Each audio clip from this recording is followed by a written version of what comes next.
Rositlo Media House on perustettu vuonna 2024 syyskuussa ja YouTube-kanava aukesi just nyt, joten tämä on ihan ensimmäinen vlogi, minkä ajattelin tehdä tänne näin. Sinne tulee pikkuhiljaa koko ajan lisää siitä, että mitä täällä meillä oikein puuhataan, tai minun luona, koska olen yksin tekemässä tätä, mutta mä puhun me, koska useimmiten tähän liittyy useampia ihmisiä. Ja nyt mä ajattelin lähteä vähän tekemään harrastustoimintaa tähän alkuun. Mä oon koko päivän ollut istumassa koneella tekemässä töitä, ja nyt mä ajattelin sitten vähän pitää pientä taukoa siitä. Näitä vlogeja mä ajattelin kuitenkin nauhoittaa tuolla mun peilittömällä kameralla. Ja ihan ensimmäisenä, kun lähdin kameraa äsken katsomaan, niin oli jäänyt akku lataamatta. Nyt pitää laittaa akku lataukseen. Koska näitä härpäkkeitä pitää koko ajan olla, niin tätä mä oon tekemässä tämmöisellä kalansilmälinssillä, jonka olen joskus vuosia sitten saanut.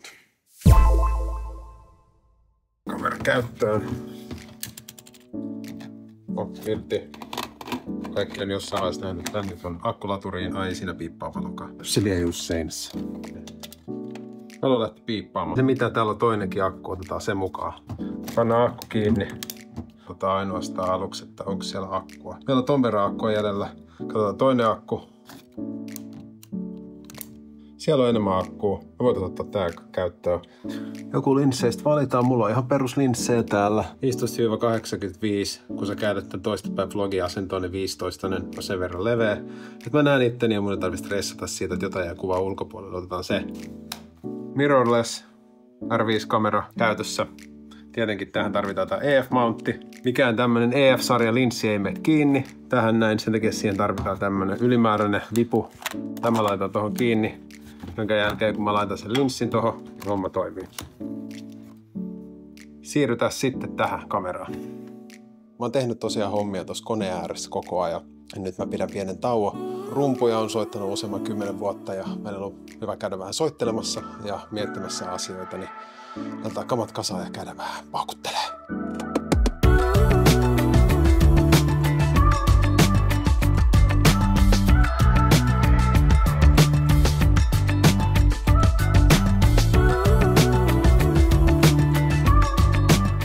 Treenikämppä on 10 minuutin matkan päässä mun himasta. Pääsen autoon sinne 10 minuutissa.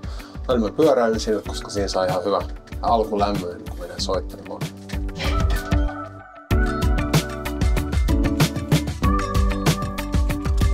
Automittari näyttää 10 astetta. Rumpujen soitossa on se hyvä, että pystyy laittamaan välillä autopilotille, mutta siinä pitää kuitenkin muistaa se, että sä soitat sen tekniikan oikein. Ja kun soitat tekniikan oikein, niin silloin sä vahvistat sitä lihasmotoriikkaa sillä, että se tekniikka pysyy kunnossa. Sä voit lähteä tekemään jotain sarjaa sillä tavalla, että sä teet sen väärin, sit sun kroppa tottuu siihen väärin tekemiseen. Sitten jos joku opettaa sut, hei, että tälleen se piti oikeasti mennä, muuten sä rikot pidemmällä ajalla itses, niin sit sitä on vaikeampi muuttaa enää siitä. Mulla on pari kertaa käynyt sillä, ja tietysti mulla on ollut paljon aikaa soittaa rumpuja ja mä oon jatkanut soittamista, niin mä oon myös muuttanut ne.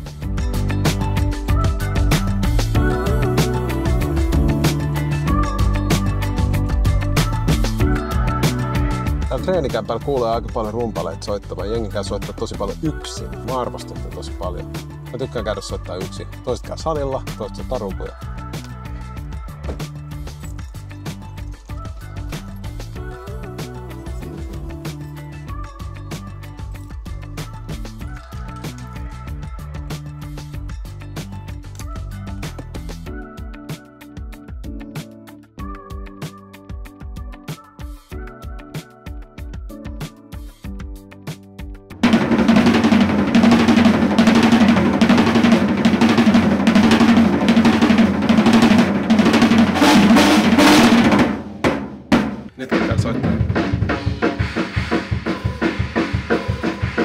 No niin, nyt on rumpaloinnit rumpaloitu ja tossa yksi kaveri jäi soittamaan tonne. Äsken katkesi ponnarikin, piti vähän laittaa tukkaa uudestaan, mutta se nyt näköjään meni.